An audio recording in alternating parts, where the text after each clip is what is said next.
नमस्कार मंडळी, कसे आहात तुम्ही? आय होप तुम्ही सगळे ठीक असाल। तर आज आपण इथे घेऊन आलेलो आहोत मस्त अशी स्नॅक्स रेसिपी काजूच्या शेपमध्ये। आज आपण इथे खारे शंकरपाळे बनवणार आहोत। तर खूप छान अशी रेसिपी आहे, एकदम हेल्दी आणि मैद्याचा वापर न करता आपण आज इथे मस्त अशी स्नॅक्स रेसिपी बनवणार आहोत। तर इथे आपण वापर करणार आहोत रव्याचा, म्हणजे सुजीचा यूज करून आपण छान असे शंकरपाळे म्हणू शकता किंवा त्याला खारे किंवा नमक पारे असेही म्हणतात। तर आपण काय करणार आहोत, इथे मी बारीक सुजी घेतलेली आहे, बारीक रवा घेतलेला आहे। तुम्ही जाड असेल तर जाडसर रवा घेऊ शकता किंवा बारीक असेल तर बारीक घेऊ शकता। तर इथे साधारण मी 1.5 वाटी जी आहे सुजी घेतलेली आहे। तर इथे आपण फक्त सुजीचाच यूज करणार आहोत, बाकी कुठले पीठ ह्याच्यामध्ये मिक्स करणार नाही आहोत। तर सुरुवातीला काय करणार आहोत, मी इथे जे ऑलरेडी माझ्याकडे बारीक रवा आहे, तरी पण आपण ह्याला मिक्सरला बारीक करणार आहोत, जेणेकरून आपल्याला जे पीठ मळून घेणार आहोत तर ते इझिली चांगलं मळलं जाईल आणि त्याला भिजायला जास्त वेळ लागणार नाही। तर इथे मी 2 वेळा थोडं थोडं करून पीठ बारीक करून घेणार आहे। तर छान असं आपल्याला इथे रवा बारीक करून घ्यायचा आहे। बघू शकता इथे आपला रवा छान असं मिक्सरला बारीक करून झालेला आहे। आणि जाडसर असेल तर कंपल्सरी तुम्ही त्याला मिक्सरला लावून बारीक करा, म्हणजे होणारे जे नमक पारे आहेत ते खरबरीत न होता छान आणि सॉफ्ट खुसखुशीत होतील। तर आता इथे काय करायचं आहे, मी तेलाचं मोहन घेतलेलं आहे, साधारण इथे 2 पळ्या मी तेल घेतलेलं आहे। छान असं त्याला गरम करून घेतलेलं आहे आणि याच्यामध्ये खमंग अशी चव येण्यासाठी आपण मिक्स करणार आहोत ओवा। याशिवाय जर तुमच्याकडे कोथिंबीर असेल तर तुम्ही तीही कुस्करून घालू शकता, जर सुकलेली किंवा अशी वाळलेली असेल तर। आणि याच्यामध्ये घेतलेले 1 चमचे मीठ।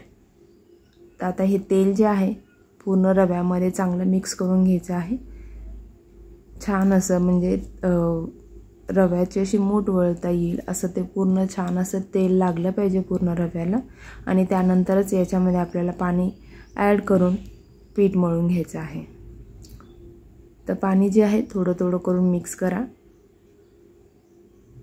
तर आता इथे काय करायचं आहे, पीठ आपल्याला जास्त घट्ट करायचं नाही आहे, मीडियम बनवायचं आहे, म्हणजे खूप पातळही नाही खूप घट्टही नाही, नॉर्मल आपण चपाती बनवतो तशा पद्धतीचं बनवायचं आहे। चपातीला साधारण आपलं थोडं पातळ राहतं, पण इथे एवढं पण पातळ करायचं नाही, बस आपल्याला चपाती छान लाटता आली पाहिजे। तर अशा पद्धतीने हे पीठ मळून घ्यायचं आहे। तर इथे आपलं पीठ मळून झालेलं आहे। तर आपण काय करणार आहोत, याला थोड्या वेळासाठी ठेवून देणार आहोत, साधारण 10 मिनिटं ठेवून द्या। 10 मिनिटानंतर मग तुम्ही परत या पिठाला बघू शकता छान असं भिजलेलं असणार आहे। तर आता इथे आपण पीठ साईडला ठेवून देऊयात, तोपर्यंत आपण इथे गव्हाच्या पिठाचा साठा करणार आहोत। तर इथे मी घेणार आहे साधारण 3 ते 4 चमचे गव्हाचं पीठ आणि त्याच्यामध्ये तूप मिक्स करायचं आहे। तर कॉर्नफ्लॉवर असेल तुमच्याकडे तर कॉर्नफ्लॉवरचं बनवू शकता, पण आणि गव्हाचं पीठ असेल तर गव्हाच्या पिठापासून बनवला तरी चालते। तर इथे छान असा आपला जो साठा आहे रेडी झालेला आहे। तर छान व्यवस्थित मिक्स करा, बघू शकता। तर आपलं पीठ भिजलेलं आहे की नाही ते आपण चेक करूयात। बघू शकता पीठ छान असं मऊ झालेलं आहे। आता ह्या पिठाचे आपण सेम आकाराचे गोळे करून घेणार आहोत, साधारण याच्यामध्ये आपण 6 पोळ्या बनतील असे गोळे करून घेणार आहोत। आणि ओव्यामुळे बघू शकता खूप छान असं ते दिसत आहे। तर इथे आपले 6 गोळे करून घेणार आहोत, म्हणजे आपण 6 पोळ्या बनतील अशा प्रमाणात आणि सगळे सेम आकाराचे। तर इथे 6 गोळे आपले बनून झालेले आहेत। तर आता आपण ह्याचे छान असं पोळ्या लाटून घेणार आहोत। तर सुरुवातीला आपण सगळ्या पोळ्या बनवून घेऊयात आणि मग नंतर आपण ह्याचे शंकरपाळे बनवणार आहोत। तर जनरली आपण जसे आपल्या शंकरपाळ्या बनवतो तर सेम तशाच पद्धतीने, फक्त थोडंसं वेगळे की आपण ह्याच्यामध्ये जास्त डालड्याचा किंवा तुपाचा वापर केलेला नाही आहे, आपण फक्त थोडंसं तेलच मिक्स केलेलं आहे।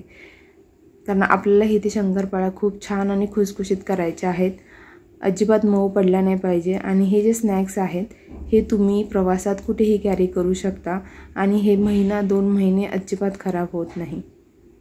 बस बनवल्यानंतर आपल्याला ते थंड होईपर्यंत बाहेर एका ताटामध्ये त्याला व्यवस्थित पसरून ठेवायचं, म्हणजे ते स्नॅक्स खराब होत नाहीत। आणि नंतर थंड झाल्यावर तुम्ही त्याला छान असं ज्या डब्यात हवा जात नाही अशा डब्यात बंद करून ठेवू शकता, जेणेकरून ते नरम पडणार नाहीत आणि एकदम शेवटपर्यंत कुरकुरीत राहतील।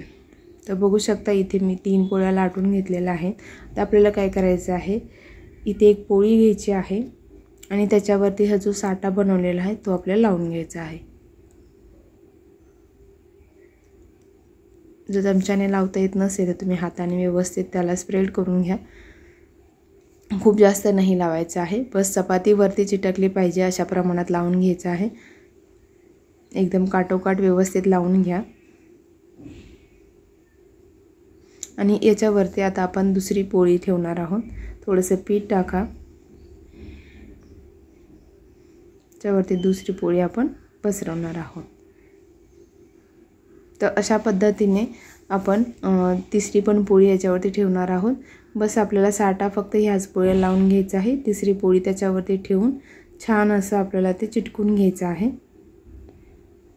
आता ही पोळी ठेवून त्याच्या सगळ्या बाजू व्यवस्थित मिटवून घ्यायच्या आहेत आणि चिटकवून घ्यायच्या आहेत। तर आता इथे काय करायचं आहे, आपल्याला पोळीला परत एकदा छान असं लाटून घ्यायचे, कारण आता याचा ही जाड झालेली आहे तर ह्याला अजून छान असं पातळ याच्या कडा वगैरे व्यवस्थित लाटून घ्यायचे आहेत। आणि छान असे आपण ह्याला अर्धा चंद्र किंवा काजूचा शेप देऊन बनवणार आहोत।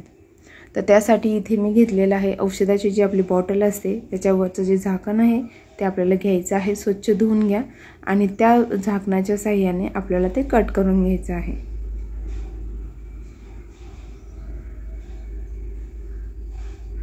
बघू शकता खूप छान शेप त्याचा बनत आहे। तर अशा पद्धतीने तुम्ही पूर्ण पोळीचं बनवू शकता। आणि राहिलेलं पीठ आहे तेही तसंच तुम्ही तेलामध्ये छान असं त्याचे काप करून त्याला तळू शकता, खूप छान आणि खुसखुशीत होतात। बघू शकता अशा पद्धतीने। आणि झाकण म्हणजे असं झाकण घ्या की ज्याच्या जे कडा आहेत त्या कार असतील, जे कट होईल अशा पद्धतीचं। तर बघू शकता खूप छान अशी ते काजूची शेप आलेले आहेत। तुम्ही हवं तर दुसऱ्या शेपची बनवू शकता, पण ह्या शेपमध्ये पण खूप छान होतात आणि एकदम असे फुलतात। बघू शकता हे जे काठ राहिलेले आहेत ते चाकूच्या सहाय्याने कट करू शकता। आणि त्यात आपण काही नवीन बनवत असेल तर आपल्या मुलांनाही खूप आवड असते की त्यांनाही कट करायचे किंवा त्यांनाही बनवायचे, त्यांना आपली हेल्प करायची असते। तर इथे श्रावणीला पण माझी हेल्प करायची खूप इच्छा होती, कारण तिला माहीत होतं मम्मी काहीतरी झाकण घेऊन करत आहे। तर तीही खूप खुश झाली आणि तिनेही 2-3 कट करायला मदत केली। तर अशा पद्धतीने आपले सगळ्या जे आहे शंकरपाळे किंवा नमकपारे म्हणू शकता झालेले आहेत। तर इथे तेल पण छान असं गरम झालेलं आहे। तर आता आपण सगळे ज्यात छान असे तळून घेऊया। तेल सुरुवातीला छान कडक करा आणि नंतर मीडियम फ्लेमवरती सगळे शंकरपाळे तळून घ्या, जेणेकरून काय होईल की छान असं कडक क्रिस्पी बनतील।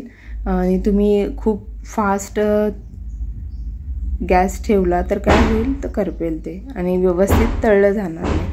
तर स्लो गॅसवरती व्यवस्थित तळून घ्या। बघू शकता तुम्ही खूप छान असे फुगलेले आहेत।